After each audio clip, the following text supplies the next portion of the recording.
Francis Levy, Ed Necessian, and I are co-directors of the Philoctetes Center, and welcome to Creative Ambiguity. Before we begin this afternoon's programs, I wanted to make several announcements. First of all, the exhibit you see on the wall is called Typographica, and it was attendant upon our typography panel. So we have Eleanor Holland's actual calligraphy there, and Elaine Lustig-Cohen's typographical artworks over there. And then Alexander Norbaum's photographs of graffiti in the urban setting. And then in the other room, we have an installation, part of an installation by Christopher Calderwood. So like, I call your attention to these. It was curated by Hallie Cohen and Adam Ludwig. All Philoctetes events are still streamed. So you go to philoctetes.org and you can see them simulcast. And they're all archived. So you just go to past programming and you can see all Philoctetes events. One last thing. We are, as you may have read, in trouble, and we need you. So think of us in your wills.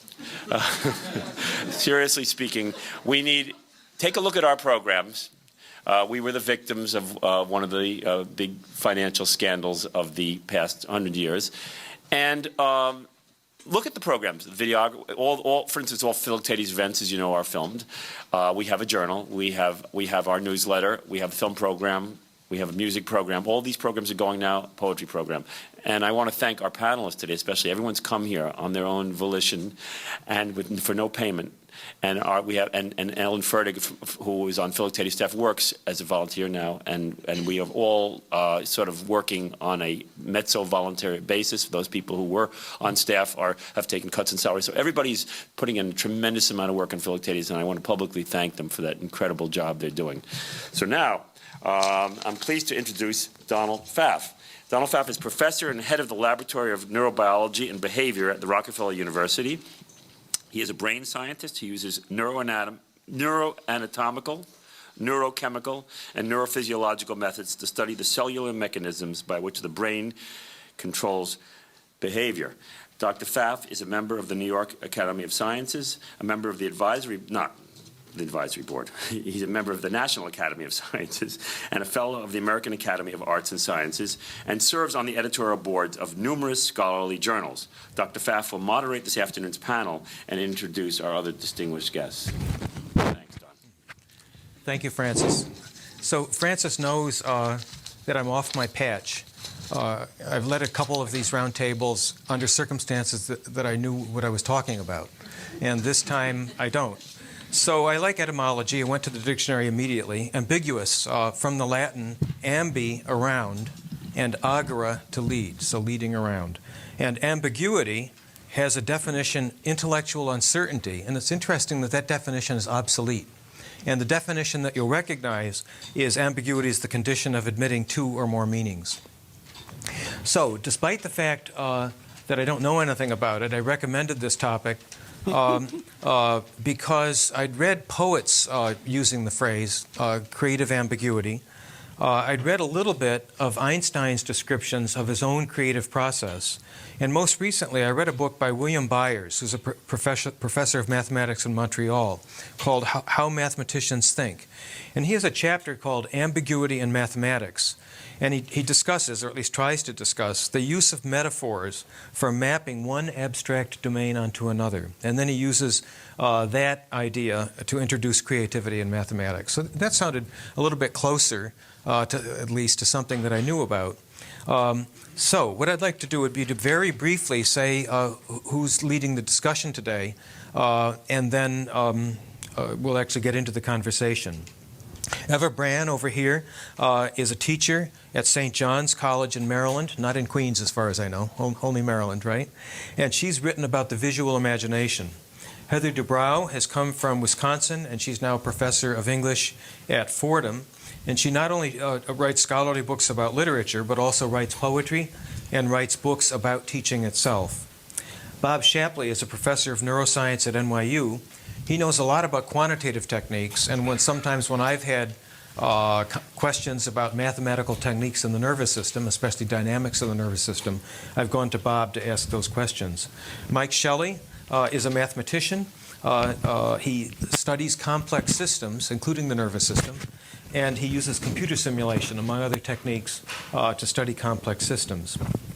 Sandra Sherman, on my right, is a lawyer. She has been a professor of English, and she's now helping to run the Intellectual Property Institute at Fordham University. So, flying planes can be dangerous. Flying planes can be dangerous. Sandra reminded me that Noam Chomsky, the great linguist at MIT, who proposed a universal theory of generative grammar, gave it as one of his many examples of a sentence which is grammatically correct but ambiguous. And if you haven't thought about it yet, flying planes can be dangerous. If you think about 9/11 and you also think about Captain Sullenberger, you've got it. And maybe later in the discussion, Ev will point out other ways, and Heather will point out other planes of thought where that sentence has multiple ambiguities. But Sandra, maybe you have other things to think about as well. Okay, well, Don gave a sort of very theoretical approach to ambiguity. But as a lawyer, I am pragmatic. And so I want to talk for a couple of minutes about ambiguity as it is instrumental in the law, because everybody thinks of the law as very particular, but in fact, lawyers love ambiguity and use it. And ambiguity is itself an ambiguous concept, because something can be ambiguous, which is to say you look at it, it has two meanings on its face, but also you can have something that's plain on its face, but two people or three people or four people will see different things in it. For example, you have a contract, and let's just say it's a contract to sell wallpaper. And you have an importer on the one hand and an interior decorator on the other. And the contract says, well, payment will be made in accordance with commonly accepted business principles. Well, the importer reads that and he thinks, oh, great, currency fluctuations are constant, and in my business, we've got to have payment in 15 days, whereas interior decorators deal with this sort of languorous Upper East Side ladies, and they think payment in 90 days is just fine. Well, what do? That's the issue. So ambiguity, in other words, at a philosophical level, can either be in a text, in a document, or it can be a perceptual issue that two or more people bring to a document, which is to say that almost anything is potentially ambiguous because we are all coming at it, so to speak, in a different way. Now, in the law, also, I want to point out that ambiguity and vagueness are two different things. We tend to think, oh, well, something is ambiguous, it must be vague. But there's a spectrum along which things have two meanings, three meanings, four meanings, five meanings. Ultimately, it's not so much ambiguous as it begins to be as big as the universe, and it becomes vague. And in the law, if something is vague, like a statute is vague, it's unconstitutional. That's the end of the story. You can't go anywhere with it. But if it's ambiguous, that is to say, if it can be interpreted, then a judge has a field day. Because then, if something is merely ambiguous, there are rules, there are protocols for approaching ambiguity and solving it.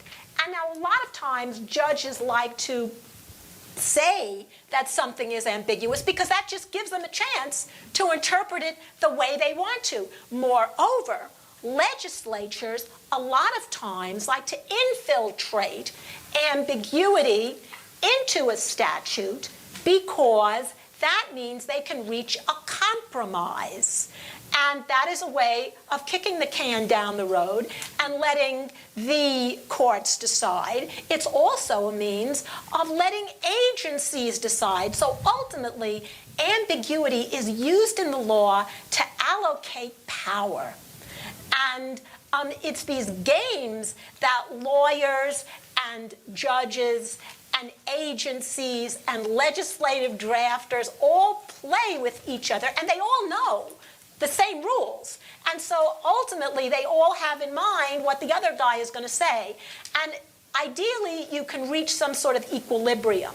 but where everybody will give a little and take a little as this interpretation goes forward. But even that is an unstable equilibrium because as times change, new factors arise. And so something can be ambiguous in a temporal mode, which is to say it wasn't necessarily ambiguous initially, but 5 years down the road, as things have changed, it becomes ambiguous. Look at the Second Amendment. It's the classic example of something where the Constitutional Congress probably, we don't know, but probably thought they knew what they were doing. That's guns, right? Yes, Second Amendment is guns. And when they thought they knew what they were doing, 200 years later, it's a free-for-all, a classic fight. Yeah. And so I see Don is pointing to me here. No, pointing at Ev. Okay. Well, if I could just finish my thought then. And so the point that I'm trying to make here is that in the law, ambiguity has a utility. It's not an obstacle necessarily. It's used for sharing power. It creates a certain flexibility, and it also is built in so that statutes don't become obsolete in 2 years. And I'll stop there for now. And yeah.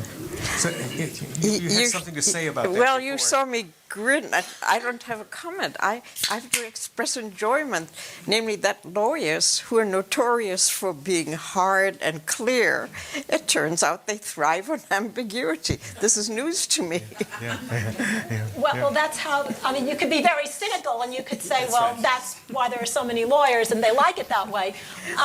But I think what I've been trying to say is that ambiguity has a serious purpose because we live in a contentious society.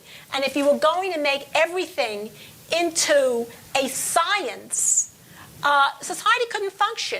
There has to be a certain amount of give. If you think about it, uncertainty is what makes things possible. It makes things able to keep going forward.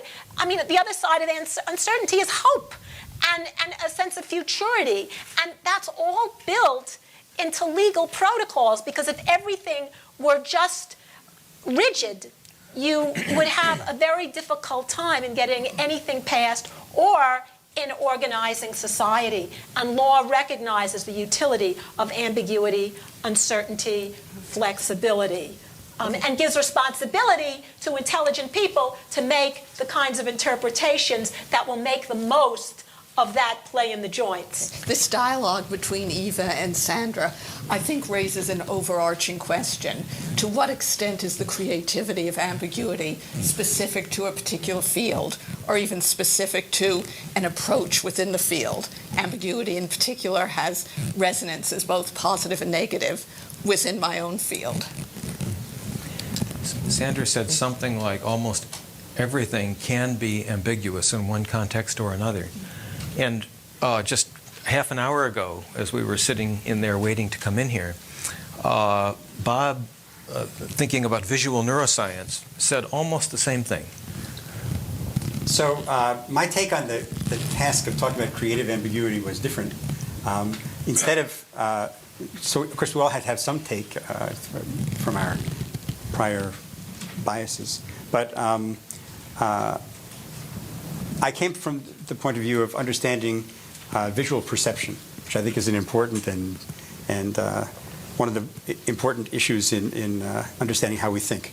And in trying to understand how to approach visual perception, many people who've worked in the area have come to the conclusion that one of the big problems is that the world is deeply ambiguous, and that it's also vague, as Sandra said, but it's also ambiguous. They're under different conditions, and so the problem that perceivers have, we're all in the same boat, is that we're lost in this world that we have to try to make sense of. And as Donald Hebb, who's a famous psychologist, said, the task of the brain is to search for structure in the world and try to find it in this sort of fairly random bombardment of stimuli that it gets. And You so want to repeat that? That's quite a phrase. That sentence. well, Donald this is Hebb. from Hebb. I Yeah. mean, Hebb wrote this wonderful book in 1949 about the organization of behavior, Yeah. and which is a classic in the field that some people remember. And indeed, in it, he made many innovative suggestions in this book. But one of them, I think, is very profound. Of many that are profound, is that the brain is searching for order in the random bombardment of stimuli that it's The task receiving. of the brain is to search for structure in the world. Yeah. And so I think that, so in our blurb for our workshop, there was the idea that Einstein had creative ambiguity and poets have creative ambiguity. But my take on it is that we're all in every act of perceiving the world, resolving ambiguity. We need to, and we're using various mechanisms and techniques, and we can also look at we can do analysis of the mathematical structure of the networks that can solve these kinds of problems. But it's a very kind of deep and common issue that we have to face. I would like to just add one thing, and that what you're talking about is not valenced to ethics necessarily. We're just walking through life trying to make sense of it. And I'd like to add to what you said that frequently ambiguity can be valenced to ethics in the sense that, think of Enron, for example, where they created all of these sort of documents and then creates a kind of plausible deniability down the road precisely because we have to interpret things. So I think, I completely agree with Let that. Bob plausibly deny. No, I absolutely agree that there are, how can we put it, stages and levels of meaning that you're searching for. And I mean, there's face meaning, and then there's sort of deeper meaning, and there's associations. So there are lots of things to look for. I just was, as a beginning kind of introduction to the way I'm thinking about this problem, I was just trying to say that my view of the world is that we're sort of out there snatching at a kind of very rich, high-dimensional input and trying to search for some low-dimensional structure. And you had some really attractive examples. Yeah, so I mean, I brought some examples along that. Thank you. So one example I had is a reproduction of a painting by Ellsworth Kelly. I think you're going to have to stand up. All right. Okay. Yeah. This is a painting by Ellsworth Kelly. It's an early painting. It's called Lacombe. It was in the retrospective exhibition that they had of him at the Guggenheim several years ago. I don't know if you can see this. And this is a picture which, it's a bunch of red bars on a white background. And if you look at it in the right way, I don't know if you can see it from the distances that I'm showing you at, you can see these vertical stripes. Those vertical stripes are called technically illusory contours. They're actually, if you look in detail, if you scrutinize in detail the pattern, the boundaries between the gray areas are not actually, there's no boundary. Those are all extrapolated from the terminations of the red bars. And you have to look at it at just the right angle. Right, so if you tilt it, they can go away, and then you can bring it back by rotating it vertically and so on. People have a bias to seeing these vertical stripes, these stripes vertically as opposed to or obliquely. You can also see it horizontally. The other picture I had was a photograph. These are both actually from a book of Ellsworth Kelly's early years. The photograph is of a staircase at the place called Lacombe. It's where there's a bunch of shadows. And it was actually the shadow pattern that he painted in the painting. So what he did was he took the rungs of the staircase, everybody, and then he just omitted the black regions between the rungs and painted just the boundaries of the shadows on each other. And that generated the stairs. It was as if you could generate the structure from just a reduced version of the visual scene. You want And to pass these around? sure, I'd be glad to. That's a great idea. So the Ellsworth Kelly pictures are among the first examples, most the first recent examples of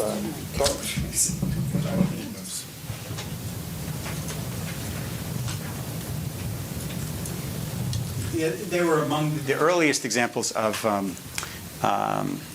illusory contours used in art.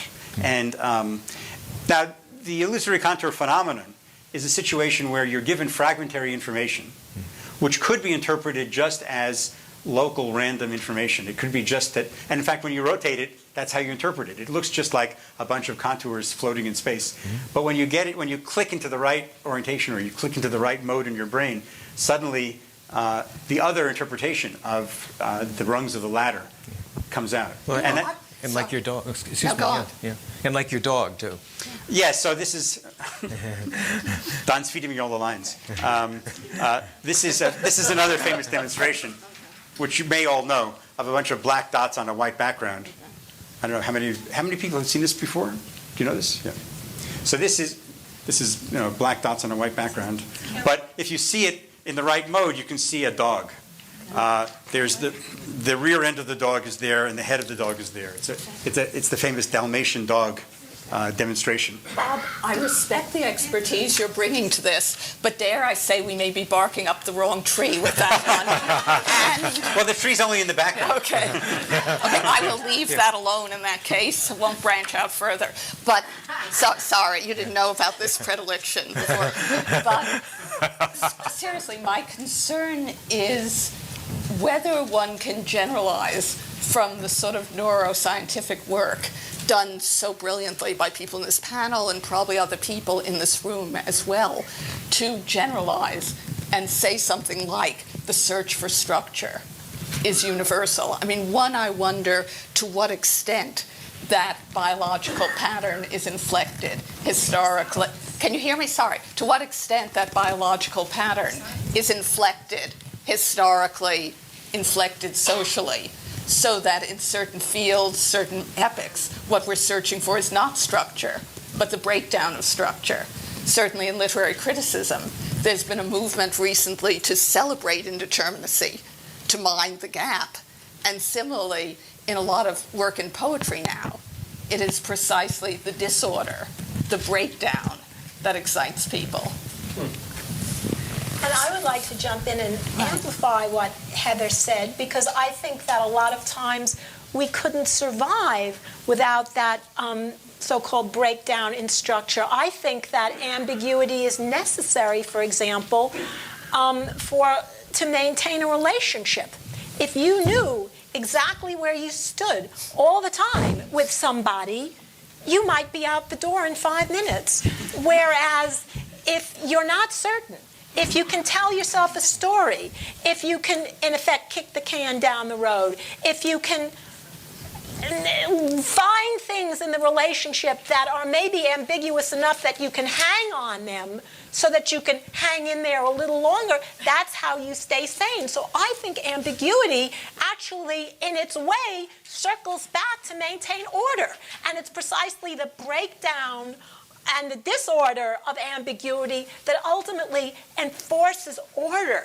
And I think that is one of the most important ways that we get through life. And I'd just like to add one more thing to what Heather said about literature, because it's not just a modern phenomenon that that literature celebrates disorder in the postmodern. If you go back to Renaissance and Restoration drama, for example, everybody who was playing on the stage was a male, but you had men playing women, playing men, and the dynamics of men falling in love with so-called women who were really men, and therefore the undercurrents of homosexuality and bisexuality were what lent that drama a kind of frisson, which isn't necessarily built into the play, but which everybody was picking up on, and it made it that much more interesting. So I think ambiguity, a lot of times, is really what makes things exciting and keeps people engaged, so to speak. Heather, celebrate indeterminacy. It's one of those phrases it's the type of phrase I always wish I said. And in this case, I also wish I understood. So could you unbundle it? I think the best way of unbundling it would be to follow up on the important points about definition that first Don and then Sandra and others raised. That is, I think when you look at this terminology, you need first to see how, again, a word may be specific to a field. In literary criticism, for example, ambiguity is associated with a particular method of reading, the new criticism, which was both celebrated and demonized in my field. But also looking at the relationship among various terms arguably suggests both the nature of the phenomenon being described and the nature of the investment the describer is bringing to it. In that, if you call something ambiguity, you're suggesting the possibility of resolution, and I think you're suggesting something that an agent, to get back to something Eva said in some of her work, an agent has more control over. If you call it indeterminacy, the implication is that nobody has control, and often indeterminacy can be traced to how language works, for example, rather than a deliberate creative act. There are a whole series of words that, speaking of spectrum, that relate to each other in this way. Some actually, Emerson wrote 7 kinds exactly, of ambiguity. right. Codified it. Right, exactly. Yeah. Fair enough. And somebody who was interested in materialist criticism, with some of the determinacies it sometimes involves, wrote about language that in some ways was very fluttery, very immaterial. I was beginning to feel overloaded with terms here. Right. And what we've had indeterminacy, we've had vagueness, which you said was not the same as ambiguity. We've had incompleteness, which seems to be what happens in those pictures. Confusion. There must be a way that ambiguity is distinguishable from all the terms that have to do with some sort of indefiniteness. It seems to me there's a very simple etymological meaning to it, namely 2 meanings to one word. That doesn't seem to be quite enough from what we've said, but maybe it's a beginning. Is there, so Ed said to us before we came out here that this would be a success if one of us came away thinking that he or she had learned something.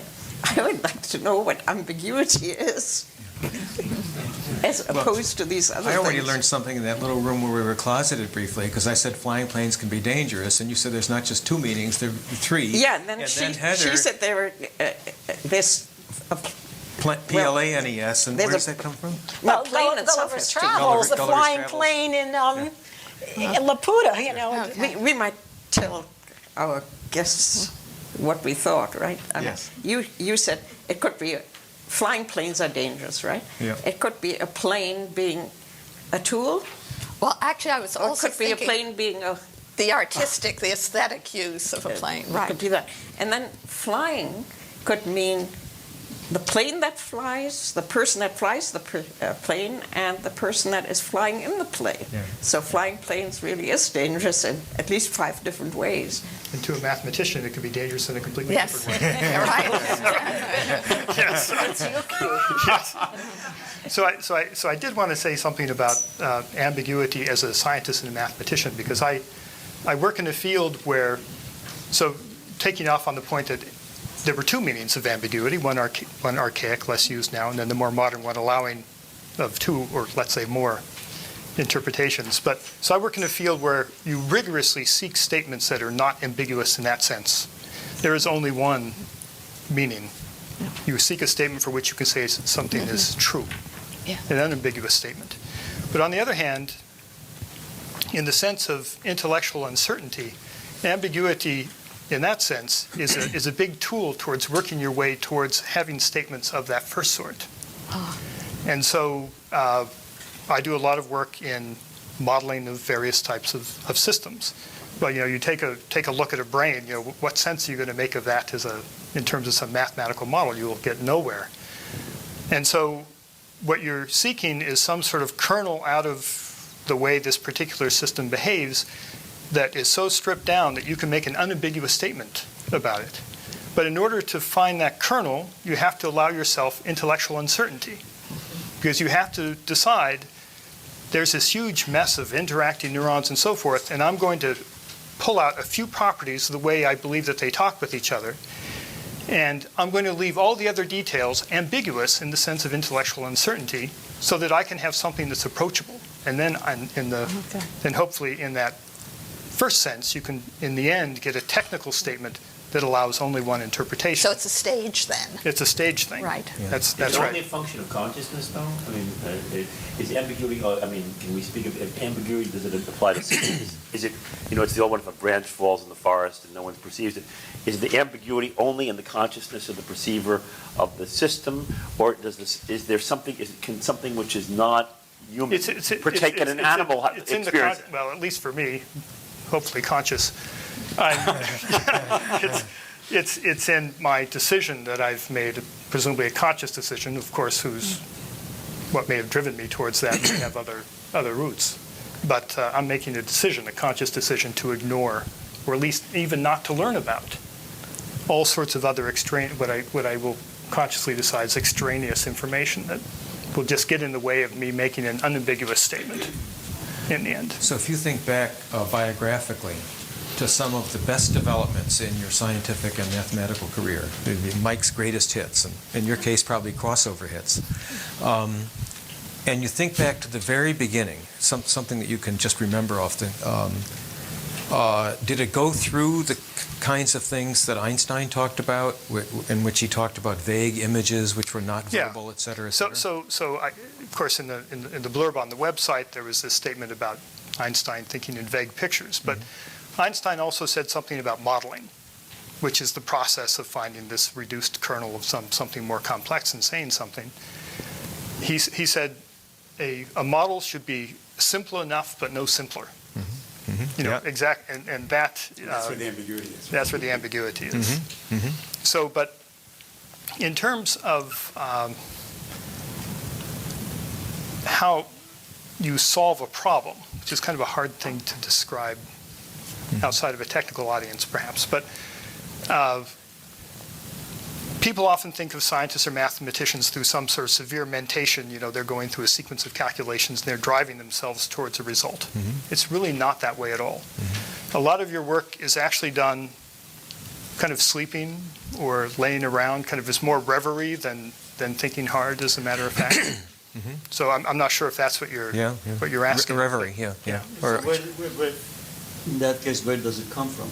In other words, it goes back to Francis's question. If you're not making a conscious effort to solve the problem, that's unknown to me, actually. So oftentimes what I'll be doing when I'm working very hard on something is I'll be doing calculations and so forth, thinking about it, and then I just become exhausted and I take a nap. So when I'm working very hard, I take a couple naps, 3 naps a day.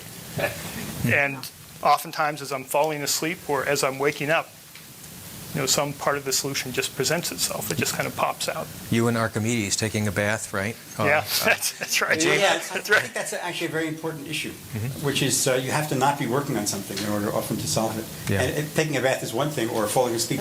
But also, I think traveling. I always find going on a trip is a very good way to solve a problem. Me too. Or just being in a vehicle. Yeah. And I think it's partly that free association is a very important part of this whole process, and you often somehow have barriers if you don't get away from what. So attention is a good thing, but also it's a bad thing. Both Ed's question and the locale of this meeting make me wonder to what extent we're talking about some sort of concept of a subconscious or unconscious. I was very struck thinking about this panel at concepts of dream work, which to me is the most valuable, one of the most valuable things to come out of the whole Freudian project. And there you have the fascinating question of how ambiguity is continued rather than resolved in a lot of ways in dreams, how it creates resonance, dare I say.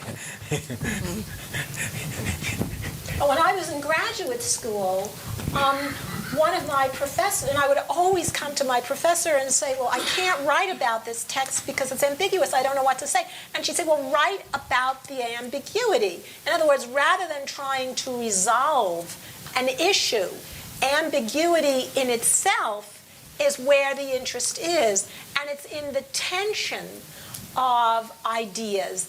And you see that just about, once you start looking for tensions, you can see it just about everywhere. I was preparing a talk, which I'm going to be giving in a couple of weeks, about cookbooks. Cookbooks on the one hand, old British cookbooks on the one hand would tell you, well, eat British, because British bodies can only eat food grown in Britain. But on the other hand, they're also telling you about, colonialism is good. Britons should be colonialist. We should get everything from everywhere and consume it, because that makes us more powerful. And the cookbooks would advocate both. How do you resolve that? Did they resolve it in their own minds, or were they doing something else, playing both sides of the fence, thinking about issues in a non-associative way that would resolve into one thing? And it's precisely that tension which is interesting. And you can go around finding these sort of complex tensions everywhere that lead you then to a third speculation. And it's that third level that's actually the interesting level. When you talked about British food, it occurred to me to recommend the book The Decline and Fall of the British Empire by Piers Brendan. But when you said the word tension... Yes, your talk reminded me of something that I wanted to say, but I didn't remember to say it before. And that was that in these perceptual examples, there was one point I didn't make that I wanted to make about the brain and what it's trying to do, is that when it's faced with an ambiguous situation, the brain doesn't, as we could do in a paper or in a poem, be comfortable with ambiguity or say, okay, it could be 50% of this and 50% of that. In fact, the brain always makes the decision one way or the other. It always commits to one explanation or another, and therefore, and that presumably has some survival value. You can't be an electron with a probability of 0.3 everywhere, but you have to sort of be someplace and get out of the way or grab the food or whatever it is. And so, so there are particular examples I could give. There was some very nice work by a German psychologist Hans Wallach, who showed a lot of these ambiguous or indefinite, they were both, patterns. But people always choose a specific answer at any one moment. And the brain seems to be forced into this kind of mode of it can only be in one state. It can't be in multiple states. And that's the kind of guide to modeling the brain in terms of mathematical models that can be very useful. But if that were the case, ambiguity wouldn't exist. No, that's not true, because I don't think that's true, because situations are inherently ambiguous. And so when you approach them today, you'll get one answer. And as Sandra was saying, one person will get one answer, one person will get another answer. But it's never the case that a person will say, oh, 50-50. They'll always give you an answer. It's just that 50 people will give you 50 different answers, or 50 people will give you one answer, and another 50 people will give you the other answer. Ambiguity is a population statement about what's the probability that, if you ask 100 people, you'll get the same answer or not. But any one person will give you a definite answer. That's what I'm trying to get across. Again, or in a perceptual situation. I'm not generalizing to anything else. Only in a perceptual situation. Well, but I think that these are, so I just wanted to point that out. That's in our normal behavior, we wind up in one boat or the other. We don't have a foot in both boats all the time. And that may generalize to other things or it may not, but it is something that's very characteristic of animal and human behavior. But prior to coming up with the decision, there is a period during which you can be in both situations. I don't think that's true for the sensory experiments that I know about. Well, okay? I mean, there may be, I can imagine, cognitive situations where there's a delay so there can be different time delays until you reach a decision. So, and it could be things that are difficult are because of the ambiguity. That's true. So in that period, the brain is capable of handling. But it isn't. But in the end, you never end up, saying, "Oh, the brain doesn't act by act probabilistically. It only acts that way averaging over long periods of time. It's always definite." I would be interested in hearing about whether the position that you're very eloquently and clearly with a lot of expertise presenting is shared by all neuroscientists, or whether there's debate on this. I mean, just looking at my own experience, if I'm asked by an ophthalmologist, is that green or red? A lot of the time I say, damn it, I don't know. And they say, you have to make a decision. Or is that more or less sharp? So it's social pressure. I see. So you're thinking about the ophthalmologist. I was thinking actually of cases where you're doing some sort of pattern recognition. Okay. And so it's not like, so I'm not thinking of things like green or red. Okay. Indeed, although I have to say green or red is something where Well, green I and think red I have to might be the best reconstruct. example. I don't Say, think that's. is that right or I think light? that actually Okay. isn't true. I think you categorically go one way or the other. But for something like sharp or fine, Yes, I right. think where something is inherently graded, it could be that's. But I'm talking about something where it's either one or the other. It's either moving to the right or to the left, or it's vertical or it's horizontal or something like that. And you usually, when it's ambiguous, you go one way or the other, but you don't go in between. I would like to know how it follows from the fact that people see things differently, that they are inherently ambiguous. Why? Well, you can show that if you had a machine, that a machine would give you inherently the distribution of its decisions would be bimodal, and it would be you could Can you explain? any ideal observer looking at this pattern would give you half the time one answer and half the time the other answer, just because of internal noise. But the machine gives you a definite answer, right? The definite And so do people. And so do people. And again, they do. An individual can give you different answers on different trials, but always a definite answer. Yeah, An example might help. Yes, of course. I'm sorry. That's very good. Can I supply Yeah, please one? go ahead. Please go ahead. So there's a really beautiful one. So you look at a TV screen, and all you see are two bright dots moving towards each other. And so it looks like this, or it looks like this. So they could be either bouncing off of each other and going back from whence they came, or they could be passing through each other. So it's what you think the right dot moving in is doing is a matter of interpretation. There are at least two answers to that. And when you ask somebody, what's this dot doing? Is it passing through the other dot, or is it going this way? Their answer may change, but if you ask them, say, answer quickly, they always give you only one answer. And it's exactly what you think. But they think, that's what they perceive. They say, Is it what they this or that. perceive or what they feel necessary to say because of the social pressure of the test situation? They report that it's what they perceive. And if you do it yourself, I can't it's what look you into their perceive. That minds, is but- your perception varies from time to time. And If that were the case, why do you tell them answer quickly, answer quickly? Yes, exactly. That normally they should just answer one way if the brain is incapable of doing or seeing both. well, of course, I didn't tell them answer quickly. the brain is capable. If you say take your time. The brain is the issue is the whole point is Okay. the brain is I capable was of actually seeing going to move both. it to a slightly That's different that's the point. related issue. The brain is capable of seeing both, but it only sees one at a time. Okay. It sort of falls into And in it fact- falls into an energy state that's sort of characteristic of I one. haven't understood yet why this is an inherently ambiguous situation. Okay. What seems to me make it ambiguous is the question you're putting to it, not to the person, but to the dot. You're asking something of it which doesn't apply to it. It's not a possible question whether Of course it's... it applies. It's just a matter of which one applies. What do you mean by Both does? explanations would work. Yeah. Yeah. But so it is true that there are two explanations for the same. The same Yeah. space-time phenomenon. And so the question is, which explanation is the right one? And you can't really tell. It's not really determined. Yeah, but why does it follow from the fact that there are two explanations that the thing is inherently double? I'm sorry, that would be my definition of inherently ambiguous, if that's not your definition. So that's a it. definition of inherent ambiguity. If that there are one two can give explanations for the same, explanations. The other Input. side of it Okay. is that people will give two answers. They'll say, Yeah. it went back, or it went through. Yeah. Okay. Now, Eva's work on memory would suggest types of ambiguity that aren't inherent, wouldn't it? That there can be a real thing in Well, the this, world. this of course, is a case especially chosen, though even that case Right. doesn't quite explain But to can me. you enlarge upon it? Because most of us don't know.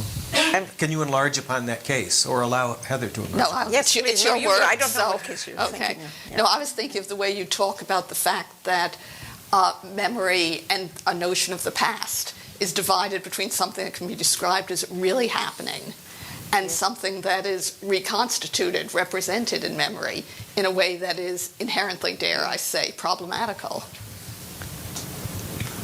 Yes, but that from Go on, because in it no is your, way yes. does it follow that the past wasn't definite. No, exactly. That's why I wanted to bring up doesn't your follow. work. Right. And in this case, I still haven't.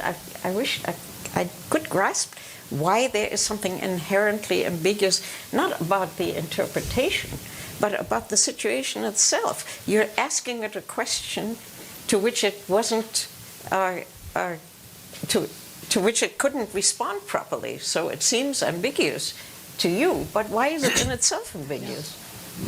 And I think I think you gave an answer Ambiguity which is is in the mind of the satisfactory. You beholder. said that's the definition of ambiguity. It's not something that belongs to the thing in itself. It belongs to the kind of answers we give, the questions we ask, and the kinds of answers we To give. the interpreter rather than the thing Yes. in itself. Exactly. Could I suggest a way of pursuing this that draws on the work of many people here in the panel, though possibly not the mathematician? That is the whole issue of gender. Nowadays, there's so much debate about to what extent gender is a stable category. And the whole question, this is much on my mind, frankly, because the child of a very good friend of mine is going through what I've learned to call a gender transition. But the whole question of to what extent gender is something at least partly physiologically related, though not necessarily physiologically determined, to what extent it's something that's created through behaviors by the person, to what extent those behaviors are interpreted in the culture in ways that help to create gender. Those are fascinating examples, I think, of the whole issue of what is inherent and what isn't. I wouldn't think of it as an example of vagueness or ambiguity. Right. I would think of it as a multi-stable state. Oh, that's it. And the way I think of it, there was a great biologist named C.H. Waddington, who in 1957 talked about developmental processes in the manner of a pinball machine, in which you start out at the top and there's many ways you can bounce. And talking about gender and brain, the first time I had to lecture about it was in Sweden. And so I made it a mountain with a Swedish baby at the top. Swedish babies know how to ski, as it turns out. And there were many routes down the hill and many choice points, some of them biological, some of them psychological, some of them cultural. Like it could be, and to get to the main point, there's many ways of getting to the bottom of the hill. And your work on estrogen would be one of the biological forms. One of them, one yes, of many. Right. But strongly male, let's say, to the right, and strongly female to the left, and sometimes mixed. Women fly planes, women become Secretary of State, and so forth and so forth. And a neuroscientist tends to emphasize the biological determinants, partial determinants, but it can be as simple as if you're in a small town in the Midwest and there aren't any cute girls in town, what are you going to do? I realize that there's move. If this discussion were an oil tanker, I think a few minutes ago you wanted us to start a large turn. Is that right? The turn was actually towards gender as an It was. example. Okay, the turn we've already made. Yeah. As I was walking over here to attend today, I was thinking, have I done anything creative? And before beginning to weep, I thought of one of the best developments from the lab, and I realized the extent to which that particular discovery, which it had to do with cells that control all of sexuality, and they're not born in the brain the way they're supposed to be. They're actually born in the nose, and they go up the nose during development, and they run along the bottom of the brain. They hang a left into a place called the hypothalamus, and then they control the testes, they control the ovaries, and they control sex behavior. And I realized the number of other people off which my own work had to bound and rebound before it became a finding. And I was thinking of Einstein, who in the 10 years before 1905 or 1906 walked with those friends in the Alps, I guess it was, and talked through these problems over a number of years with other people who then didn't get credit for the discovery, by the way. And even when he came up with special relativity, as I recall, the proof was not perfect, and another physicist had to correct it. And so my question for everybody in the group is, in your various fields, to what extent do you think that creative acts that you or others have participated in have depended essentially on your resonance with other people in your fields, or for that matter, other people outside your fields? I'll throw that out to the group. I can only just say very strongly. Yeah. Just nothing much else to say. I hope I have never participated in a creative act. I'm absolutely allergic to that word. Why are you allergic to it? Well, I come from a tradition, I'm not very faithful to this tradition, in which only one being is creative. And that's the divinity who makes something out of nothing. And I don't want to be making something out of nothing. In so far as I sometimes think things and write things which might be called philosophy, I want to get at the truth. I don't think one can be creative about getting at the truth. Some people make something which isn't new, but making something new isn't in any traditional definition the same as being creative. I wish we could get rid of that word. Sandra? Well, in my field of the law, It's ambiguous or uncertain? Yes, okay. That's unambiguous. we proceed incrementally, and so we don't like to call anything creative, because to do so means that you are getting away from precedent, and you're therefore on a frolic of your own. And we would never want to admit that. And so we frequently will be creative, but we will claim that we're not being creative. And we will put in enough wiggle room, enough ambiguity, so that we can always say we were not creative. We simply took what was there to the next level because suddenly another level presented itself and we had to do something, but we've used all of the material that's already been there. And for a long time, I would point out, literature was the same way. Like in the 18th century, Pope, in his essay on criticism, said basically, you say the same thing over and over again, you just express it better. And I think in the law, that's the fiction that the law wants to maintain, that even as the law moves into new territory all the time, which it's constantly doing, and here we're talking about judicial procedure, not legislation, even as it moves constantly to a new set of facts, that really it's already been done, it's already there, and we're just incrementally pushing it. We're not being creative. So it's the kind of creativity that denies itself, and it uses sometimes ambiguity in the very service of denying creativity. But I think if you don't use the word creativity in that context, you could use the word finding something that wasn't known before. Yeah, sure. Absolutely. That's right.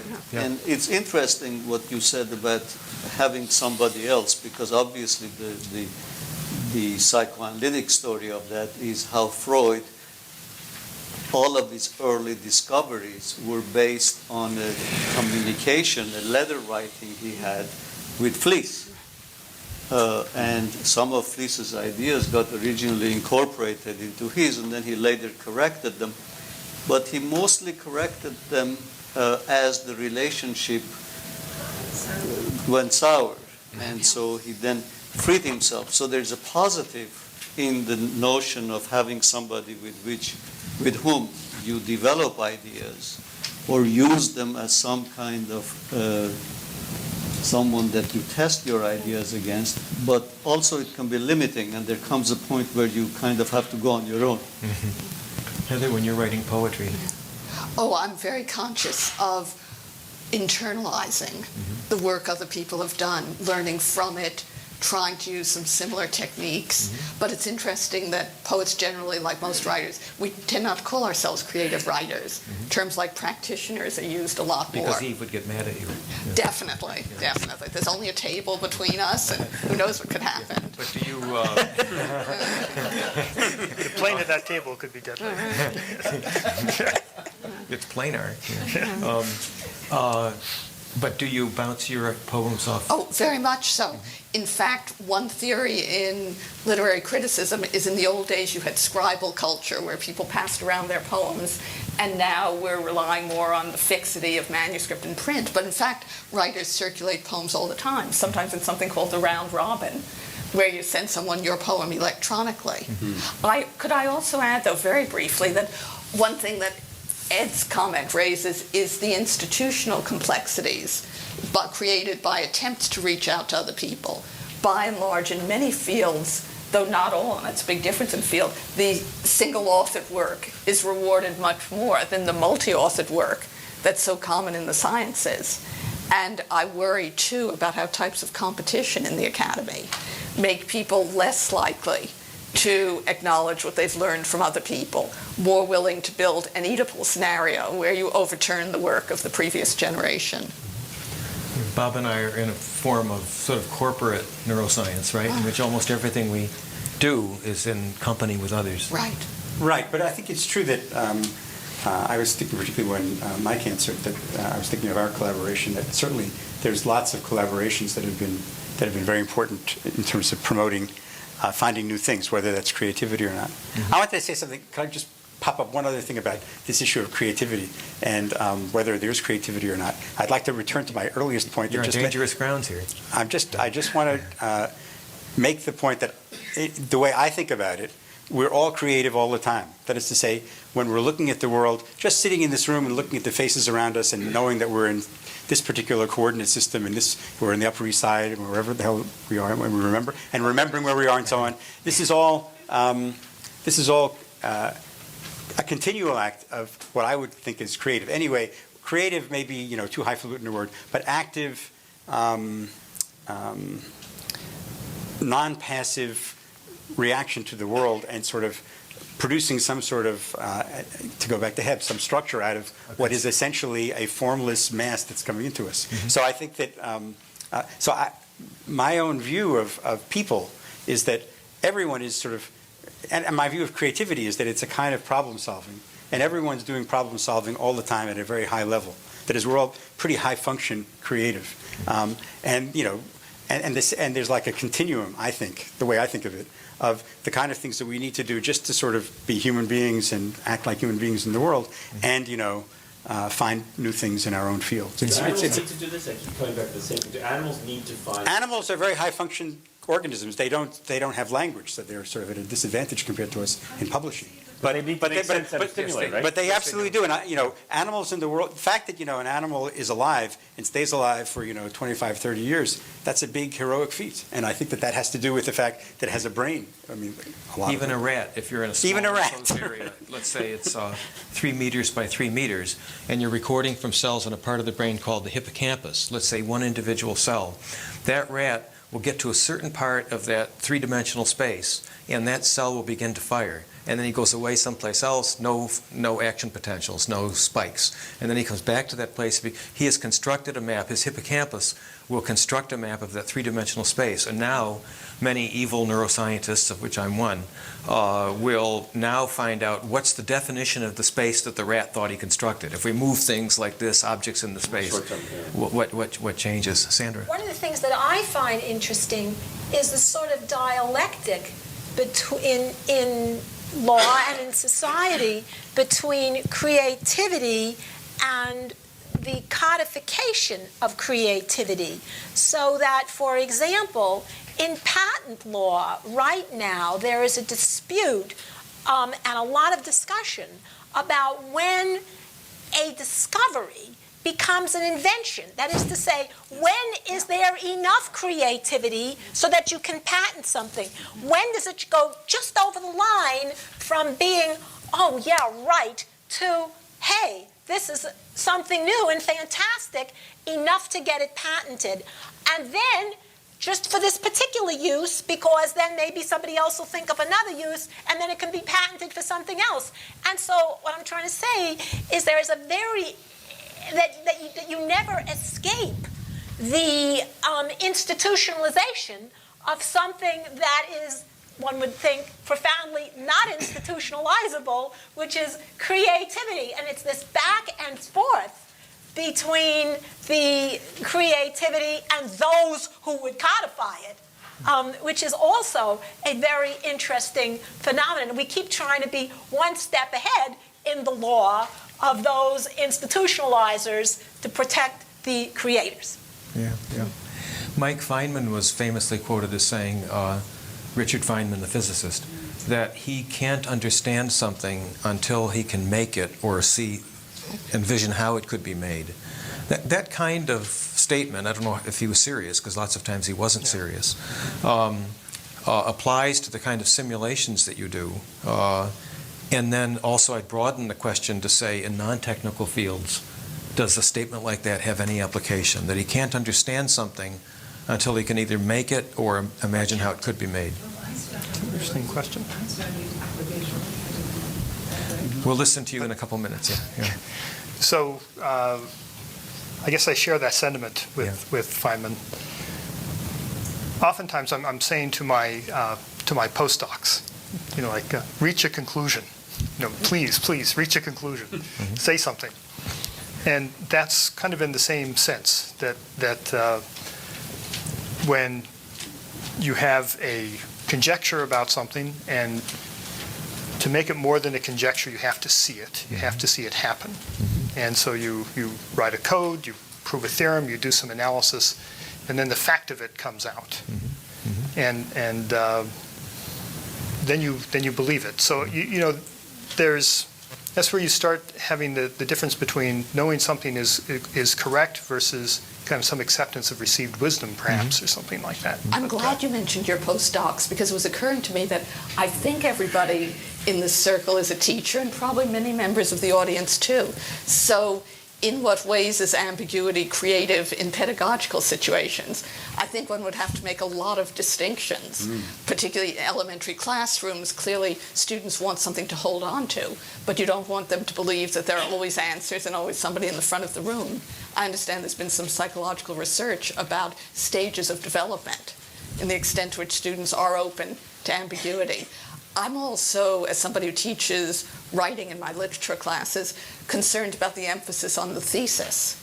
Clearly, it's an important way of writing, but too often students think that that's the be-all and end-all of an essay. So they want to get away from the ambiguity in the first 3 minutes of thinking about the issue.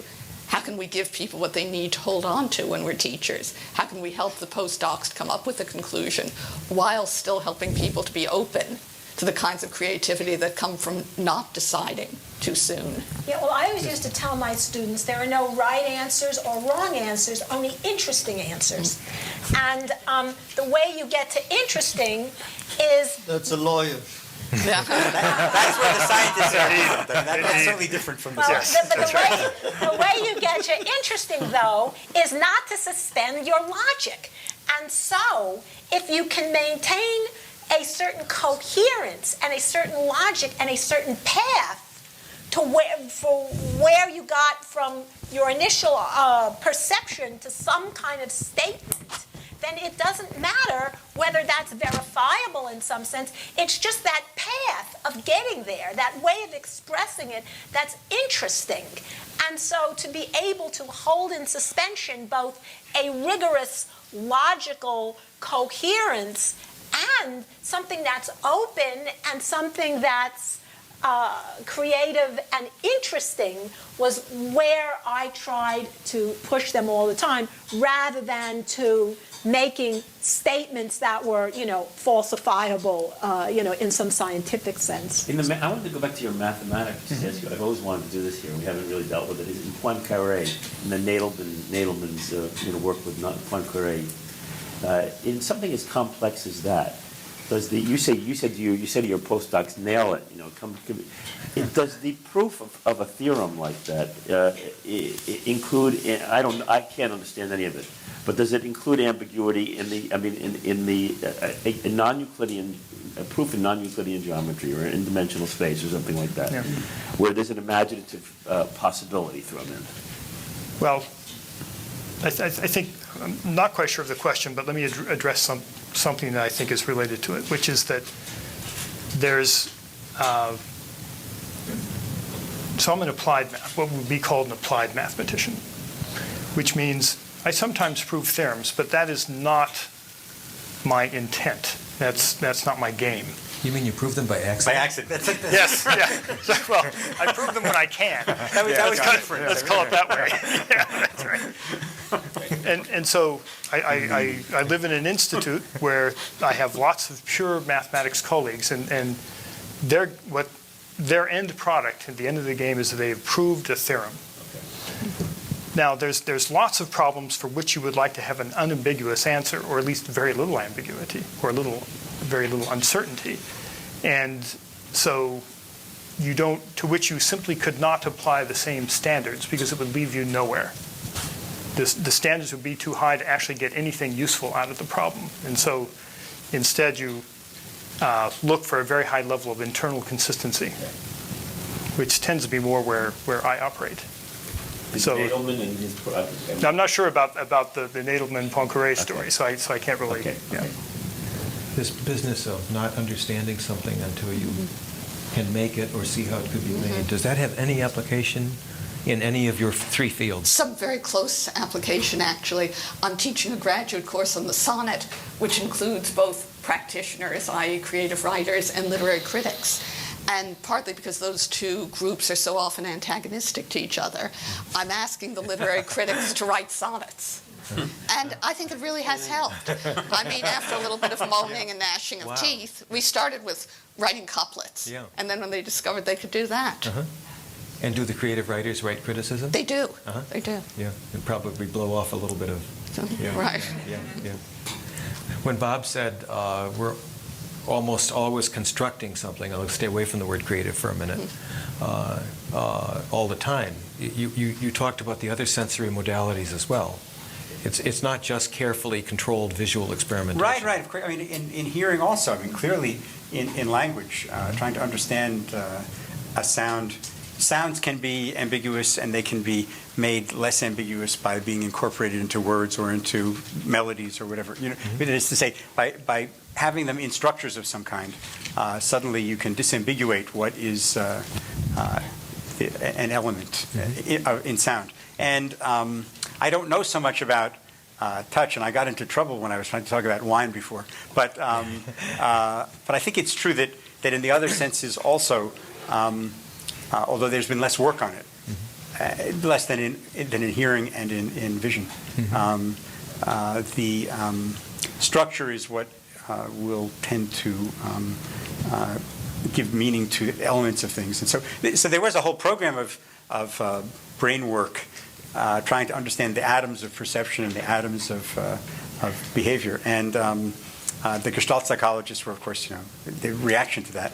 And a lot of what's now common in neuroscience is sort of the intellectual descendants of the Gestalt people, because it seems as though structure is really important for understanding, in all senses, what's For going people on. interested in clear descriptions of how neuroscientists deal with these kinds of problems, there's a group called the Dana Foundation, and you can look up their website and find out a lot of non-technical explanations of the sort of thing that Bob is talking about. Could you elaborate on what you said a bit about the structure? Well, there's also a nice book about music by this guy Levitan, which is very popular. Levitan, Daniel Levitan from McGill. Music and an obsession or something. This is your brain on- Music this is in the your brain brain. on- This is your brain on music, right? Yeah. A magnificent Yeah. obsession, and that your interpretation of an element, of a note, changes depending on whether it's part of a melody or whether it's just a random note in a random sequence, or so the consequences and the emotional effect of a particular sequence of notes will be different depending on what comes before it and what comes after it. So there are these so-called contextual effects that are very important in vision and in hearing, where meaning and emotional impact and valence, whatever it is, the interpretation all depends upon the structure that it's embedded in. And this is a very Gestaltist idea. It's this idea that structures precedes atoms, as it were. And there's evidence for this in multiple modalities. So in answer to you, I think that there isn't as much work about this in olfaction as there could be. So in understanding how we taste and smell things, I'm sure that there's much more complicated structure that could be explored. Did you say you got into trouble when you were talking about wine? Exactly. We were in the little room. The little room, yeah. Because I was thinking of that as an excellent example of having something which starts out ambiguous, like you know it's red and you know it's relatively sweet, but using all of your taste, your tactile sense in your mouth, and your olfactory sense, you begin to manufacture a construct of what kind of wine it is and where it might have come from. It sounds like an excellent example. Well, we just had a conversation of whether it was ambiguous or vague. That was the only thing that we got in trouble about. But yes, absolutely. So wine is, I think, but wine is just a general, it's just a specific example of a general thing having to do with the delights of food, which is there's all kinds of things you can tell about, what's this taste and what's this component and so on in a mixture. And it's sort of, that's a kind of paradigm of the visual case or the auditory case. That is, when you have elements in a mixture, it's like the whole Gestalt thing. The whole is greater than the sum of its parts. You get some structure, and then you can sort of. The parts are not just the parts. They're the pieces in the structure. And also, I'd like to just pick up on something you said. It's part of tasting it and tasting it and tasting it and thinking and thinking. And there's an element of game. There's an element of play that ambiguity promotes, and I think people kind of enjoy, like charades. I mean, people kind of enjoy being, when you don't have to resolve something, I think people enjoy being in the ambiguous moment and working it out, and there's a sense of play that can come from the availability of possibility. And I think that's sort of inherent in what you're saying as well. Well, I think play is also part of creativity and developing models and imaginative schemes, not just sort of when you're playing talking around. with those other people, be they your postdocs or your senior colleagues, would you describe the operations as playful? Some of the time. Sometimes I reflect on a given day, and I think most of what we did today was laugh in the lab. I don't know what it's like for you. Well, let's see. When we're laughing, it's just because I'm making jokes, and they're all good. Doesn't happen with me. Yeah. But it's certainly the case that when lots of times when I'm working with a postdoc, you're not sitting there doing calculations on the board. You're just kind of throwing ideas out, kind of messing around. Would this be interesting to look at? Maybe it's this, maybe it's that. And a lot of times you're trying to weasel your way towards, something which is approachable and interesting, which gets back to your comment about what makes a good thesis, as a matter of fact. So Goodwill Hunting wasn't the end of the story. No. Yeah. Heather, we tongue-tied scientists have been let out for a day, and we've been doing a lot of talking. Would you like to steer this conversation in an entirely different direction? You've covered a lot of the things that seem to me very important about the subject. Let me just check, because I noted a few that I wanted to. We haven't talked much about linguistics, and that raises some intriguing questions about determinacy. Many linguists work from the model that the whole reason for communication is the speaker and listener are going to arrive at the same point. But a lot of studies of linguistics from other angles are interested in how subtexts of various sorts can complicate communication. So again, there may be linguists in the audience who know much more about this than I do, but that's one angle we could look at this from. Well, that's why in the law we have something called demeanor evidence, because we have something in the law called demeanor evidence, where I can be on the stand denying that I, went through a red light, but I'm shaking like a leaf, or I'm winking at a friend or something. And so that's, it's demeanor. And so communication is made up of so many conscious and subconscious indicia, that the more you include of those indicia, the more potential there is to read who is ever indicating in multiple ways. And so a person not intending to can ambiguate what they're trying to communicate just by virtue of this so-called demeanor evidence. And that's why when you read a transcript of a trial, you don't necessarily have the same impression as when you are physically there in the jury box. And that's why we have juries as opposed to merely submitting it all to a judge, because the judge could sit there in his chambers and read everything everybody said, but it wouldn't be the same because he wouldn't have that demeanor evidence. I've never heard the word, I've never heard the verb ambiguate. Well, you just did. No, that's what I'm saying. Okay. It's a word. You can look it up. It also occurs to me we haven't talked about theater much, and that's a fascinating test case. Brought up the restoration in 1800. No, that's right. It would link very much with what you're saying, because one of the common models of theater is that the director resolves potential ambiguities in the text to push an interpretation. But in fact, it isn't always that way. I talked to one director who created a character, an interpretation of Shylock, where the whole aim was to reinforce rather than underplay the ambiguities potentially in the text. I also heard a director talk about how the settings, this was somebody who did a lot of guerrilla theater, which of course involves setting things in a range of different places, how sometimes his settings resolved ambiguities and sometimes they complicated it. So when he set The Tempest in a church, the more positive readings of the character Prospero were emphasized. I mean, you moved from Prospero is the source of black machinations to Prospero is the source of theological transformations. But on the other hand, when he set plays, for example, in an aquarium, the liquidity of the water played up the liquidity of the interpretations. Oh, really? Yes. Yeah, I mean, he thought it created a real sense of unease in a lot of people. Will the neuroscientist say why that is? I don't think it's something I could comment on. Okay. I don't get it, but except Well, it has to do as with context. As context, everything's context. But the actual specifics, I couldn't say much. Well, about. the Pinter plays, when you have these pregnant silences, that allows the audience to start reading and hearing and thinking, and it's precisely these gaps that create without even seeming to create. Like an And are analysis. ambiguous. So the discussion across the room has, in a sense, already begun, because if we could get that lady to come up to the microphone, we can hear her.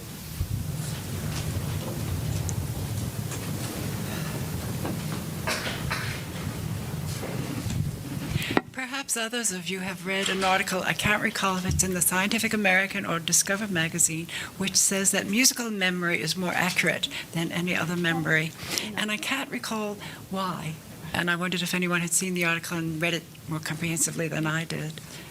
Musical memory is supposedly more accurate than any other memory. It's a recent Scientific American or Discover magazine. Yeah. Did you say useful memory? Musical. I don't wonder actually why. believe that. As a person, who's done a lot of music and who also is a neuroscientist, I don't even think that's true. So I'm not going to try and explain. Well, I can bring the article. Oh, Okay. I think it's a fascinating comment because It's in an article I read. no, I think and I'm curious. really glad you brought it up because it involves perhaps repetition. Again, musicians in the audience may be able to comment To more help, fully than yes. I do, Yeah. but I wonder whether this is one source of the memory. Yes, good point. So thank you very much. Thank you. Mr. Shapley, I found it so encouraging what you said, that every brain tries to create a structure. Well, when does that structure actually become scientific or humanistic at a higher level? And can someone not a scientist or a humanist up there create this thing? Because I come to believe that almost anyone, if they think enough and do not give up, can create scientific or humanistic thought. Or when does that actually happen? I find it very encouraging what you said. Okay, well, I'm very glad that you say that. Thank you. The issue of when you can actually make something new. Let me see where you are. Yeah. When you're trying to create something new and sort of get work published or make a statement that's useful to the outside world, I think that, as I said, I think the process is continuous with the process that we are doing in ordinary life. That is, ordinary life is already complicated enough, although we don't understand that, but it is. That what we do as scientists or writers is continuous with that great effort. I think that the actual ability to make contributions to the community is partly, as Don said earlier, being in contact with other people in the community, knowing what sort of are the problems that the community as a whole perceives as the difficult problems that need to be solved. Or if you're an artist, I think there must be some kind of community of artists, or the others could speak to that, of people that you are, your audience that you're trying to reach. And then, I think it is the same kind of thing, that the same sort of associative processes, the same kind of active decision processes are involved. And I do think that they are accessible to everyone. It's just a question of, being in the right place and having the right trajectory. But it's the same sort of effort and the same kind of mental processes, I think. So in other words, the dialect and ambiguity, or the nature of dialectics is the same as ambiguity. In other words, you can call it ambiguity or you can call it contradictions. Or say from quantity to quality. Could you say that? You're going too fast for me. While Bob is thinking, I'd like to translate the question and resubmit it to Eva. And the way I took the question was, are there ways of talking sensibly about the manners in which elementary sensory reconstructions turn into humanistic or scientific developments of greater depth and magnitude? Is that all right? Yes, that's good. Say that the way again. Now, how would you talk about it? Because what's your the way it of looking I'm at talking about? Could you? Yeah. Oh, should I wait? Yeah, but what's the question again? Consider if you permit me for a minute, I'll call your work fundamental or elementary, okay? If Bob is talking about, fundamental's not so bad. If Bob is talking about controlled experimentation in which we know everything about the stimulus, we know quantitatively how to describe the stimulus, we know the cells in the brain that receive that stimulus, and Bob is talking about how a percept is constructed. This man's question was, suppose we move on from there and talk about the merging of those elementary things into intellectual, scientific or humanistic or legal constructs of greater depth and usefulness. Yeah. Well, it seems to me that the crucial word was uttered. I don't know whether that gentleman uttered it or you introduced it, but it's the word emergence. Right? And as some people here know, and others will find out eventually, it's a great issue. And to put it very simply, it's the issue whether the brain, which is a lump, right? It's an active lump, but it's a physical Wait a minute now. one. Is related to consciousness in some immediate way or some emergent way or in no way at all, whether all the signals go from the physiological element to the psychological ones, or whether some go the other way. And as far as I can tell, happily, I've just read a book this big with 23 essays, all of which disagree with each other in detail and in general about exactly how this happens. So I think the answer is no one knows. Mm-hmm. Do you remember the name of the book or the author? I've forgotten the editor? it's got 2 editors. Mm-hmm. Mm-hmm. And I've forgotten it. That narrows it down. Yeah. You've been very... Yes, I wanted to just say, this is your brain on music. Mr. Levitan's finding about contextual hearing is really a rehash of work that was published in the 1950s, done by Victor Zuckerkandl, who was what I call a Gesamtintellekt from Vienna, a linguist, a musician, a philosopher, a psychologist, and who showed beautifully and exhaustively how much contextual hearing is as much in the mind and subjectivity of the listener and performer, and how the oscilloscopes backstage are no judge at all of an accurate rendering of a melody. It's beautiful work in a 2-volume book called Sound and Symbol. If I may interrupt for a second, my colleague and the founder of our music program. I know, was Victor Zuckerkandl. Yes, he wrote a marvelous book called The Sense of Music, which anybody in this room could profit from. Marvelous little book. But I wanted to say that I play the instrument of the greatest ambiguity, probably, of modern civilization, which is the piano. The sound of the piano is a perfect example of an ambiguity so profound that it can't be synthesized electronically. And much of the scientific work that is currently being done on hearing and on sound is using an image of the keyboard as the image of a reliable, predictable, stable thing, which it may be mechanically and in terms of physics, but in terms of the piano, it is not. It is exactly the opposite. And I just want to point out that the people who invent the piano, because it is so complex that it is continually being invented, are the composers who play it and who discover in it its multiple logics that defy traditional coding. It goes far beyond what music theory can conceive, far beyond what notation can deal with. You know who deals with it? Are little children.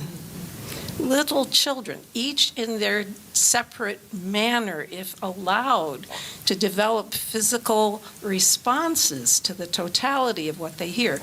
Not the fine motor, key-based definitions of what this instrument is that they play, but the fantasy attached to this marvelous richness that can be filtered through so many layers of imagination, dream, fantasy.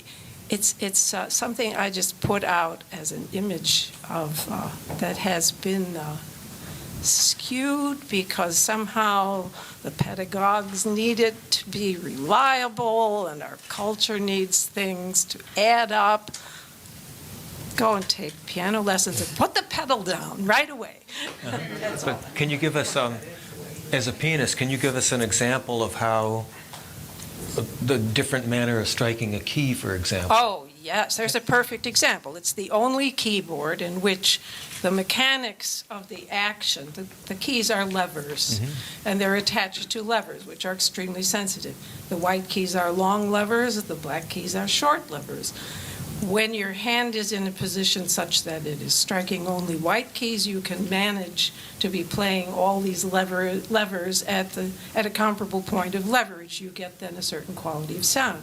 You move your hand into a position such that one finger is on a black key, you will get a completely different definition of a chord.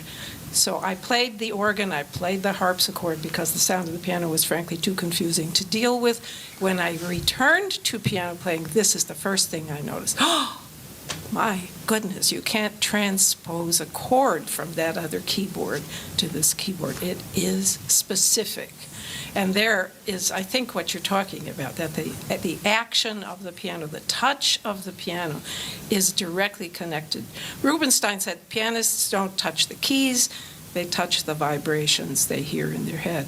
I have developed a visual code that enables people to show, using the metaphor of color, how specifically they react to the pitches of the piano. And it changes from day to day. You could hear something.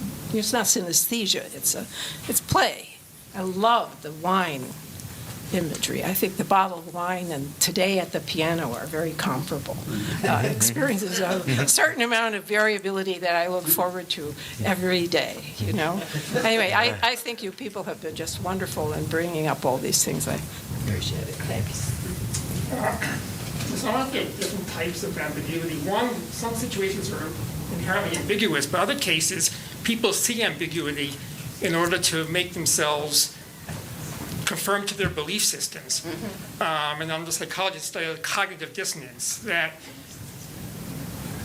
people will see something as ambiguous, even though it's not, just so that they can keep their beliefs. That's why there's so few agnostics in this world. And I was recently reading a book on this, and in the field of law, a woman gave an example of prosecutors who, 10 years later, the person they put in jail, DNA evidence found them to be innocent. The vast majority of prosecutors will say they're still guilty, even though they'll say it's ambiguous, even though the amount of evidence is so overwhelming. And this happens time and time again in people's experiences, that the feeling, whenever beliefs contradict evidence, beliefs always win out. And does anyone have an explanation why that is so? Well, I don't have an explanation at all, but I think what you're pointing out is absolutely true, that we have to live according to certain myths that we tell ourselves. Because if we don't tell ourselves myths, then a lot of times we can't really believe in ourselves. We can't value ourselves enough, and we see all of the mistakes that we have made. And I think that if we can just say, well, it was 6 of one, half a dozen of another, we don't feel so bad than if we just said, well, I made a mistake. And it's pretty hard to acknowledge that you screwed up your life. And so, as one who tries to acknowledge that to my friends all the time.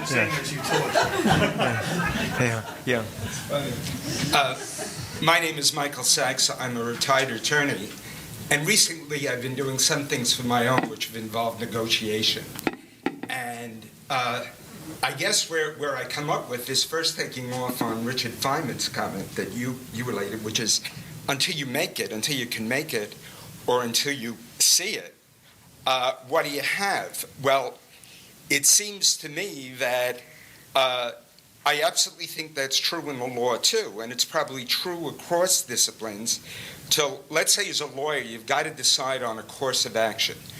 Where are we going to go here? Either representing a client in negotiation, even handling a litigation. What parts of your case are you going to emphasize? What witnesses are you going to put on? At the same time you're thinking those things which are somewhat intellectual, you're really psyching out the other people you're dealing with, the judge, the lawyer. But the key element here is that at some point you've got to choose. You make a decision. So my question to the neuroscientists when you were doing your thing, isn't really what happens in the human mind is that you make a choice. Part of your brain is operating at that point. But again, in response to Ed's question, that is not the end of ambiguity. We make a choice, but we carry on still feeling the ambiguity of the situation. And just to take it one step further, doesn't that form the basis of human adaptability in the next step? Being able to choose, seeing how that choice works out, it may not work out well, then you go back to some of the ambiguous elements that you really hadn't put to rest, and you move off in a different direction. These are all very good comments. I just want to say that you brought up this point about even though you make a choice and you commit yourself to one outcome, there may be something going on in the background. There's absolutely evidence for that. I didn't get into that, but of course that's absolutely right. So you can, for instance, get a person to say that he sees things going in one direction, but actually you can show that he's adapting to things that are coming in for the other direction. So absolutely right. That's a very good point. This is related to the unconscious mind. I mean, sort of like there's stuff going on that you're not aware of that's actually controlling subsequent outcomes. And the second thing about adaptability, I think that's actually very important, that there's great, what's not, it may not be that people who are out of the brain research area would know about it, but there's a commitment sort of from a long time that the brain is mainly plastic and adaptable during youth and during childhood, and then once you're sort of beyond that point, once the critical period is over, basically the brain is set in stone and it's not going to change much. This is really a very false view of the brain, and in fact, there's continual plasticity and adaptability and recalibration all through adult life. And just in the same sort of framework that you put it. So I think that's a very good point also. Right. And the only one more thing that I'll add, going to the title, I think, of this roundtable, which has to do with creativity and ambiguity. Since life is inherently ambiguous, and since in any endeavor that you might want to talk about, you always have to make choices, even creative choices, whether it's poetry or it's art, that it's that ambiguity and the way the human mind deals with it is sort of at the very essence of creativity in that sense, that choice-making. Yes, please. Well, thank you for all coming and giving an enlightening talk. I would consider what probably is the most celebrated playwright of the 20th century, Samuel Beckett, who is certainly a master at ambiguity, using metaphor. It communicates, evidently, even though as an artist you want everything to be very clear to everybody. You don't want ambiguity, but he doesn't seem to mind. But everyone seems to get something from his plays. But I've yet to read a criticism of Endgame that explains what it is all about. I would certainly like to hear the panel discuss what they are getting out of a play like Endgame and what it means to them and what it's about. Yeah. We have a Beckett expert here. Very interesting to know that Beckett's favorite word was perhaps. Yeah. Would you like to come to the microphone? Becket's favorite word Yeah. was Yeah. perhaps. Yeah. I just want to make a comment on what I heard on the news the other night when Joe Biden happened to say that even if we did everything right, there's a 30% chance that this new stimulus package is going to not work, which to me was a big comment on ambiguity that of course the news media jumped right on. It seems to me that the element of fear when we talk about ambiguity is an emotion that people have a hard time handling, as much as there's the other folks who get off on the ambiguity, like there's creativity. So what would you have to say, anybody here, on the kinds of people who embrace ambiguity and can be juiced by it, and then those people who are going to be frightened by it? Have you noticed anything about that? Well, I just think that since you bring ambiguity up in the context of finance, no matter how bad the economy gets, I think that ambiguity is to a very large degree at the very heart of our financial system, indeed of capitalism. And I wrote a book on that subject. And I think that the urge to speculate, which is really what fuels this economy, is founded on the fact that you think you can do better than the average, than the market, if it's just nobody played, if it would just went along. And it's that inherent uncertainty that if it's not there, you will project it, you will find it, because you think you can do better. And so it seems to me that finance and ambiguity and speculation are absolutely of a piece. And therefore, it's not surprising that Joe Biden would find that there is, no matter what we do, some sort of level of uncertainty, because precisely those people who are going to be afraid of that have their counterparts in those people. And you see these books coming out now, how you can profit from the downturn. Well, that's all the other people who aren't afraid that Joe Biden is maybe right. They think, I know better. So it's capitalism, and it's going to be that way. It was that way in the South Sea Bubble in the 18th century, and it's going to be that way in the 25th century if we get there. So I just think that's just the way capitalism is. Just to add, to say something about your question, I think it does, psychologically at least, ambiguity, which relates to uncertainty, creates anxiety. It's always better psychologically to feel that you have the answer rather than you are hanging out there waiting for the answer. One of the qualities you need to be a therapist is to precisely be able to live in uncertainty all the time. That's for sure. I want to make one comment about Biden's statement, not your question, which is that one big thing in mathematics these days is what they call quantifying uncertainty. So I've not ever been very comfortable with that idea, but when Biden says something like, there's a 30% chance that it's not going to work, that 30% is completely meaningless. Where he's pulling that number out, God knows. But I can tell you it does not come from any sort of reasonable... He's a politician. Yes. Not a mathematician. It sounded nice. That's where it came from. Yes, please. There is a 50% chance, right?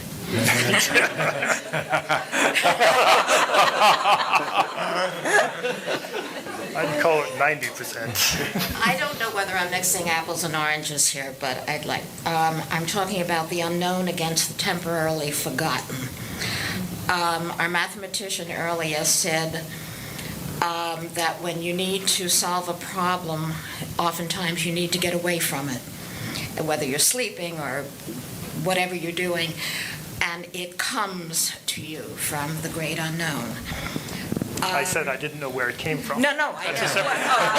That's a different is that, right? Yeah, that's a different thing. Can it come from the known? Okay.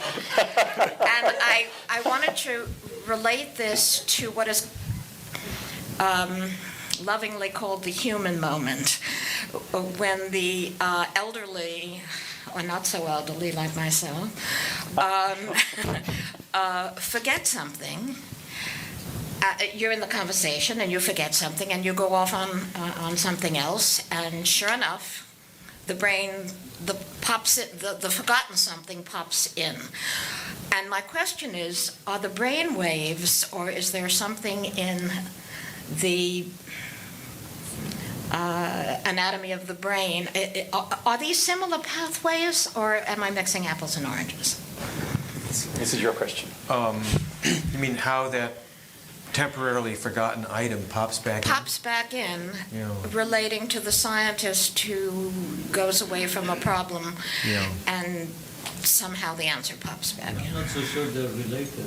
Well, that's what I'm asking. Well, I don't know about the relationship, but in terms of remembering something that you temporarily had forgotten, I mean, the brain is always changing state. 1 second from now, the activity in my cerebral cortex will not be identical to what it was a second ago.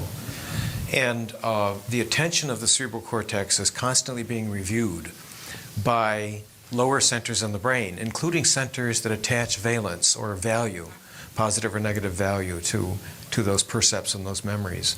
And I'm assuming that editorial process has a lot of wobble in it. In fact, I love thinking about uncertainty and calculating it in the brain. And that as that would be thalamocortical circuits scan back and forth, occasionally there will be a chance that previous percept, which has been stored in a circuit, probably going all the way across the cerebral cortex, gets reactivated.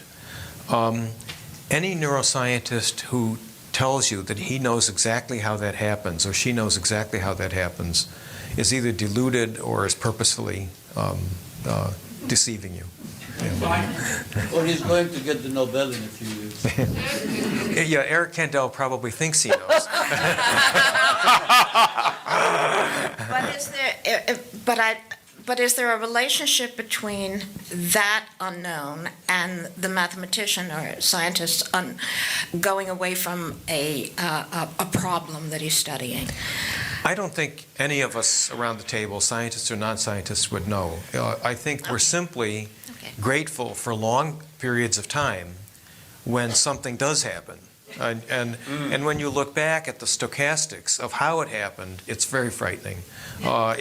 If I hadn't talked to that guy to correct this misperception, and in fact, a famous example of that is James Watson with the discovery of the double helix, which is DNA. He didn't know what a ketone is. A ketone is a very simple chemical structure. Any idiot should know what a ketone is. I knew what a ketone was. Before I was born.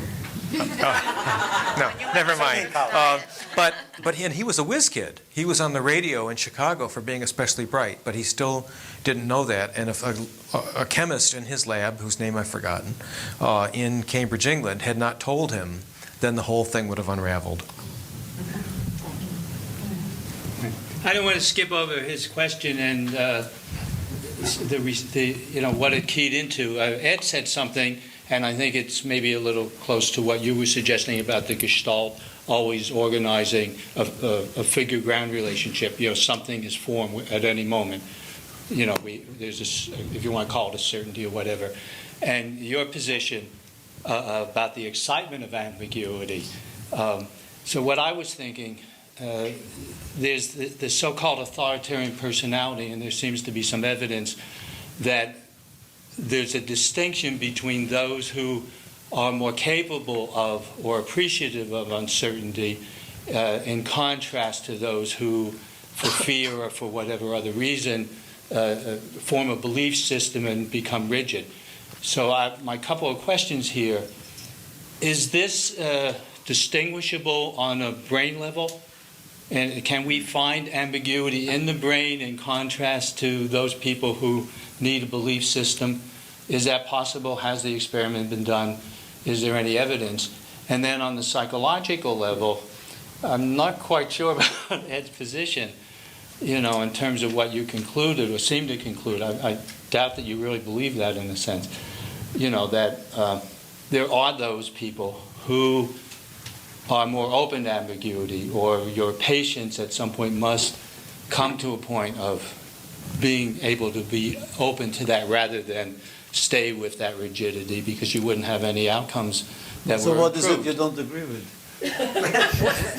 That you don't have any patients who never improve, that always stay within a fixed, I wasn't giving information on my practice. I know.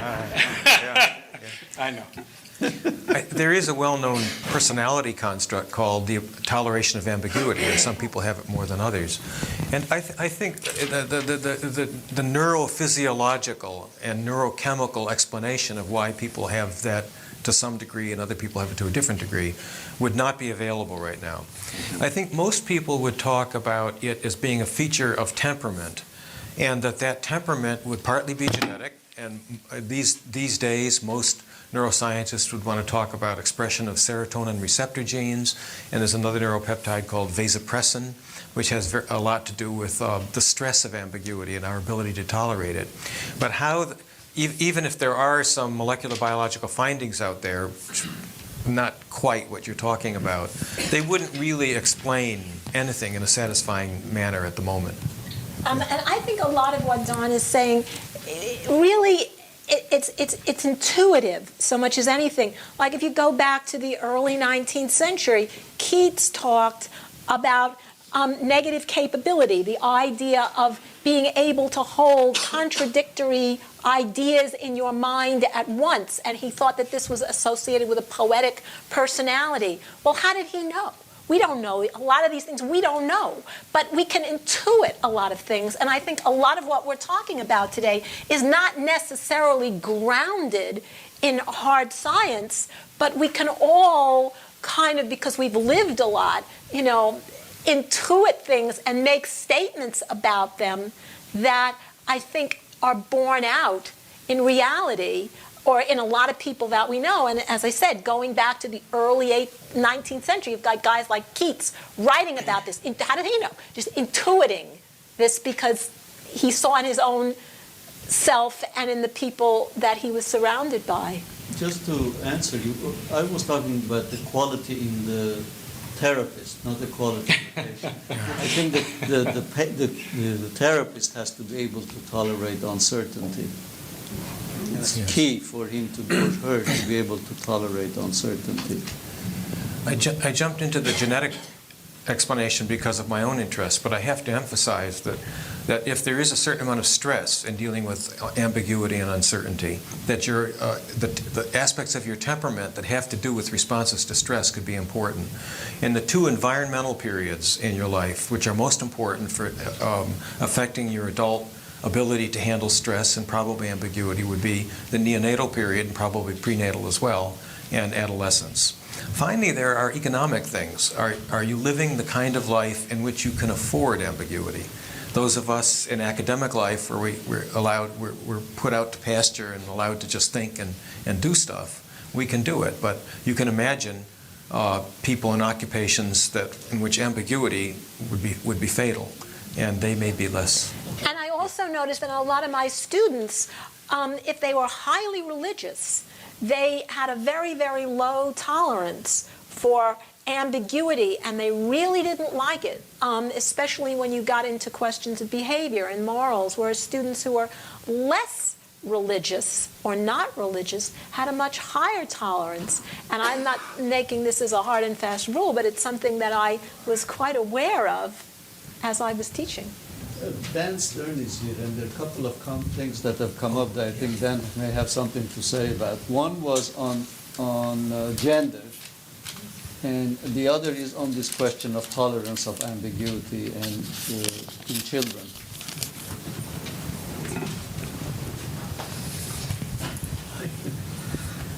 I'm afraid I don't know an awful lot about it. The temperamental studies, early ones that you had mentioned before, do indicate that one of the most potent temperamental differences that you can see up to the first year of life is whether a kid is going to move towards or move away from anything that's novel. And novelty involves ambiguity in some sense, because you don't know what's happening while it stays novel. And this is a trait that endures mostly, at least in the good studies, through adolescence and some of them later. And the kids who have less trouble, or rather more trouble with the novel situations, end up with more problems like anxiety disorders and whatnot. And this is a fairly firm finding now. This is Kagan and his group up at Harvard. So that'd be Jerome Kagan with a K. Thank you. I forget the first part of the question. The gender studies in this are not good. They're not at all very conclusive that it's more true or less true of girls or boys. So I can't answer that one. If I could make another comment, an uninvited one, with regard to Hebb's thing, searching for structure in the world. And it seems to me what we've really been talking about is searching for structure in the mind and not in the world. And I think it's important in this kind of discussion to make sure that we keep that clear the whole time. That there is structure in the world when you're looking at it a certain way, but the part that we live with most of the time, like the intuition and the value systems and all of that, are largely at the phenomenological level. They're not at the reduction level, and so they really have to do what the mind has put it together as in its Gestalten and all of these other things. So I would just like to make sure that that distinction stays very clear. Not everybody may agree. Bob and I have to have, as scientists, have to have the faith that there is a reality out there, and that we, in Bob's case, yeah. I think that forget as scientists, as living beings, we have to have the faith that there's a reality out there, and that we have to be able to find our way around it. I mean, I don't think the two views are at all. Actually, I don't think that there's any disagreement. In fact, the fact that there's structure in the world and we have to find it in order to survive, that's one point. The fact that there's structure in the mind, and as scientists or as psychologists, we're trying to find that. That's a separate and perfectly valid point. I don't think that they I would interfere agree with with each you. other. I would agree with you, except that when you listen to the discussions, there's a ambiguation with regard to whether you're really talking about the mind of the world. And this constantly creeps into the discussion. And so it's not so easy, because if you take the position that the world is so complicated and varied because God made it or whoever, that in fact, even in all of our best perceptual works, we'll never have any idea with regard to all the variables that are impinging on us, some of which we can slightly perceive, some of which we can't at all. And so given that situation, of course there's structure in it, but with regard to our ability to conceive of that structure, it will only be in very, very small areas where we can put our hands on it and do something functional with it. I wonder how language complicates the distinction between the mind and the world. There is a story I'd like to relate, which is a story every Chinese school kid knows. So, in this story, which is historical, I think it actually happened. There's a group of young Buddhist monks who are looking up at a flag that's flapping in the wind, and they're arguing, what's the nature of this motion? And one says, the wind and the flag are moving together, and the second monk argues, no, that's not the case. It's the wind that's moving the flag. So one, it's a passive object, and the other, it's an active object that's cooperating with this, whatever. Famous Buddhist philosopher is listening to the debate, and he stops it, and he says, you're both wrong. It's neither the flag that's moving with the wind or the wind moving the flag. It is your mind that moves. In my estimation, it was that statement that put an end to a lot of progress in Chinese science. For several centuries. Well, you should tell them also that you work on flags. I also work on flags. I have a feeling that it's time to go out into the world if there is one. Thank you very much.